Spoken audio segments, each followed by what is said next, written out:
हाय, स्वागत है आपका बॉटनी वाला में। आज हम डिस्कस करेंगे ब्रायोफाइट्स। तो चलिए हम शुरू करते हैं। अगर हम ब्रायोफाइट्स को देखें तो सबसे पहले एक साइंटिस्ट थे रॉबर्ट ब्राउन। रॉबर्ट ब्राउन ने सबसे पहले जो टर्म दी थी ब्रायोफाइट्स की, वो रॉबर्ट ब्राउन ने दी थी। अगर हम इसकी मीनिंग की बात करें तो ये एक ग्रीक वर्ड है ब्रायोफाइट्स। तो इस ये निकला है दो ग्रीक वर्ड से। एक है हमारे पास ब्रायन और दूसरा हमारे पास है फाइटोन।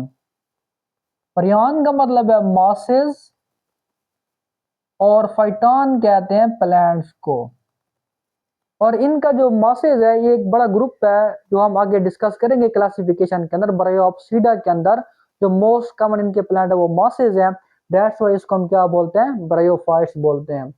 अगर हम बात करें कि फादर ऑफ बायोलॉजी कौन है, तो इसमें कुछ कंट्रोवर्शियल चीजें हैं। कुछ साइंटिस्ट समझते हैं कि एफ कैवर्स जो है ये क्या है, फादर ऑफ बायोलॉजी है। लेकिन कुछ साइंटिस्ट समझते हैं कि जो हमारे पास हेडविग है ये है फादर ऑफ बायोलॉजी। लेकिन जो मोस्ट अप्रोप्रिएट है वो हमारे पास हेडविग है। हेडविग को नॉर्मली हम क्या बोलते हैं जनरली, ये फादर ऑफ बायोलॉजी है। अगर हम इसके करैक्टर देखें तो ब्रायोफाइट जो है ये एंशिएंट एम्ब्रियोफाइट्स हैं। मतलब सबसे पहले जिन प्लांट्स के लाइफ साइकिल में एम्ब्रियो बन रहा है वो बन रहा है ब्रायोफाइट्स के अंदर। इसलिए इनको हम क्या बोलते हैं, एम्ब्रियोफाइट बोलते हैं। तो हम ये कह सकते हैं कि first embryo developed in bryophytes, कि इन्हीं ब्रायोफाइट्स के अंदर सबसे पहले क्या बनेगा, एम्ब्रियोफाइट्स बनेगा। फिर हमारे पास टेरिडोफाइट्स आएंगे, जिम्नोस्पर्म आएंगे और एंजियोस्पर्म आएंगे, तो उनमें एम्ब्रियो होगा तो एंशिएंट फिर कौन हो जाएंगे, ब्रायोफाइट्स हो जाएंगे। इससे पहले जो एल्गी थी उसमें हमने देखा था कि उसमें कोई एम्ब्रियो नहीं बन रहा था, सिंपल जाइगोट बन रहा था। और जाइगोट के अंदर मियासिस होके स्पोर बना रहे थे और स्पोर जर्मिनेट हो रहा था न्यू एल्गी के अंदर। ब्रायोफाइट्स के अंदर कोई यूनिसेलुलर नहीं होगा, कोई इनका मेंबर अभी तक मैराइन डिस्कवर नहीं हुआ है। इसका मतलब यह है कि ब्रायोफाइट्स मैरीन के अंदर आपको नहीं मिलेंगे। और कोई भी फिलामेंटस नहीं होगा, ये एक थैलॉइड बॉडी होगी जिसमें आप देखें ना, इससे पहले हम क्या पढ़ा था, यूनिसेलुलर। तो एलजी पढ़ी थी। तो एलजी में बहुत सारे मेंबर ऐसे थे जो क्या आते, यूनिसेलुलर थे। बहुत सारे क्या आते, मैराइन थे, मोस्टली फियोफाइटा के मेंबर थे और रोडोफाइटा के। और मोस्टली जो एलगी थी वो फिलामेंटस थी। ब्रायोफाइट्स में एज सच कंडीशन कोई नहीं है। अगर हम देखें तो ब्रायोफाइट्स किन के दरमियान आ रहे हैं, अगर हम एवोल्यूशनरी ट्रेंड देखें तो सबसे पहले एलजी को हम रखते हैं और फिर आ जाते हैं ब्रायोफाइट्स और उसके बाद आते हैं टेरिडोफाइट्स। तो हम कह सकते हैं कि जो ब्रायोफाइट्स है वो इंटरमीडिएट है किसका, एलजी और टेरिडोफाइट्स का। इनका जो ऑरिजिन हुआ है वो क्या हुआ है, एक्वेटिक प्लांट से। ये हम ऑरिजिन के बारे में हम थ्योरीज पढ़ेंगे डिफरेंट टाइप्स की। तो मोस्ट साइंटिस्ट का ये क्लेम करते हैं कि जो ब्रायोफाइट्स हैं ये आए हैं किससे, क्लोरोफाइसी से आए हैं। तो चूंकि ये हमारे पास एक्वेटिक है तो इसलिए हम ये कह सकते हैं कि जो ब्रायोफाइट्स का ओरिजिन है वो एक्वेटिक प्लांट से हुआ है। ये हमारे पास फास्ट लैंड प्लांट्स है। इससे पहले जो एल्गी थी वो मोस्टली एक्वेटिक है, इसलिए हम कहते हैं कि ये जो है ब्रायोफाइट्स ये फास्ट लैंड प्लांट है। और इनको हम क्या बोलते हैं, एम्फीबियंस ऑफ प्लांट किंगडम। कि जिस तरीके से एनिमल किंगडम के अंदर हमारे पास एक बड़ा ग्रुप एम्फीबियंस का है, और एम्फीबियंस वो होते हैं जो अपनी जो लाइफ है, जो अपना लाइफ साइकिल है वो टेरेस्ट्रियल भी है, यानी खुश्की के ऊपर भी वो गुजारते हैं और उनको पानी भी चाहिए होता है। तो इसलिए उसको हम क्या बोलते हैं, एम्फीबियंस। तो ये जो ब्रायोफाइट्स है ये प्लांट किंगडम के एम्फीबियंस है, कि इनको भी क्या चाहिए होता है, वाटर चाहिए होता है लाइफ साइकिल के एक हिस्से में फर्टिलाइजेशन के लिए। और ये टेरेस्ट्रियल तो होते ही हैं, तो इसलिए हम इसको क्या बोलते हैं, एम्फीबियंस ऑफ प्लांट किंगडम। कि इनको किसी ना किसी तरीके से अपने लाइफ साइकिल में पानी की रिक्वायरमेंट होती है।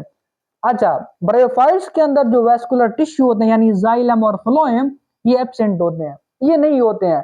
तो फिर इसका मतलब क्या हुआ, इसका मतलब ये हुआ कि ये सक्सेसफुली जो है, ये successfully not grow on land. कि ये लैंड के ऊपर सक्सेस, लैंड के ऊपर तो है लेकिन सक्सेसफुली ग्रो नहीं करेंगे, क्योंकि जाइलम और फ्लोएम इंपॉर्टेंट है किसके लिए, वाटर की ट्रांसपोर्ट के लिए और फूड की ट्रांसपोर्ट के लिए। जिनके अंदर ये होगा वो एक सक्सेसफुल टेरेस्ट्रियल प्लांट्स होंगे। दूसरा ये है कि ये डू नॉट ग्रो टॉल, कि ये जो है चूंकि इनके अंदर जाइलम और फ्लोएम नहीं है तो इसलिए ये ग्रो भी टॉल नहीं कर सकते, तो इसलिए जो इसकी हाइट होती है वो बहुत कम होती है, ये जमीन के साथ होते हैं, इसकी यही रीजन है। अच्छा, ये कंप्लीटली डिपेंड करते हैं वाटर के ऊपर, किस चीज के लिए, फर्टिलाइजेशन के लिए। अभी हम डिस्कस कर रहे थे कि इनको पानी चाहिए फर्टिलाइजेशन के लिए और इसलिए इसको हम एम्फीबियंस ऑफ प्लांट किंगडम बोल रहे हैं, क्योंकि फर्टिलाइजेशन के लिए क्या है, वाटर जरूरी है, तो इसलिए ये कंप्लीटली डिपेंड करते हैं वाटर के ऊपर। ये मोस्टली सियोफाइट्स हैं। सियोफाइट्स मींस शेड लिविंग प्लांट, कि ये मॉइस्ट और शेडी प्लेसेस के ऊपर रहेंगे। और इनकी अगर हम सेक्सुअल रिप्रोडक्शन की बात करें तो जिस तरीके से हम देख रहे थे एलजी के अंदर हमारे पास 3 टाइप्स की आ रही थी कि या तो वो आइसोगैमस होंगे या एनाइसोगैमस या ओओगैमस, तो इस केस में ऐसा कोई कंडीशन नहीं है, जितने भी ब्रायोफाइट्स हैं वो ओओगैमस होंगे। ये जो हमारे पास है एडवांस टाइप की जो है सेक्सुअल रिप्रोडक्शन है। इनकी जो मेन प्लांट बॉडी होती है वो गैमेटोफाइट होती है, तो मेन प्लांट बॉडी क्या होगी, हैप्लॉइड।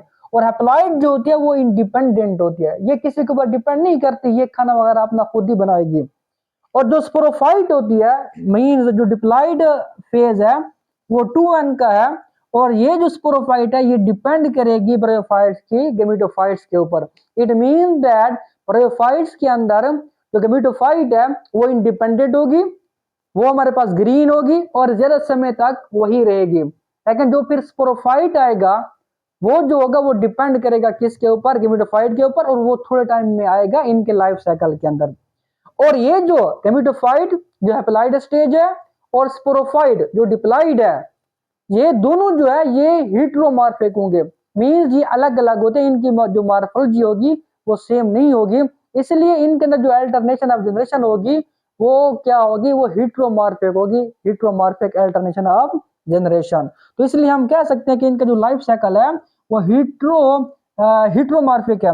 इसके अलावा आप देख सकते हैं कि गैमेटोफाइट जो है वो क्या है, हैप्लॉइड है, स्पोरोफाइट जो है वो डिप्लॉइड है। तो इसका जो लाइफ साइकिल बनेगा वो हमारे पास बनेगा हैप्लोडिप्लॉन्टिक। इनका जो लाइफ साइकिल बनेगा वो हैप्लोडिप्लॉन्टिक बनेगा, कि जो फर्स्ट स्टेज होगी जो ज्यादा देर तक रहेगी इनके लाइफ साइकिल के अंदर वो हैप्लॉइड होगी, गैमेटोफाइट, और कुछ टाइम के लिए कौन आएगी, स्पोरोफाइट, और वो क्या होगी, डिप्लॉइड होगी। तो ये हमारे पास क्या आते हैं, general characters of bryophytes. Next video में हम क्लासिफिकेशन ऑफ ब्रायोफाइट डिस्कस करेंगे।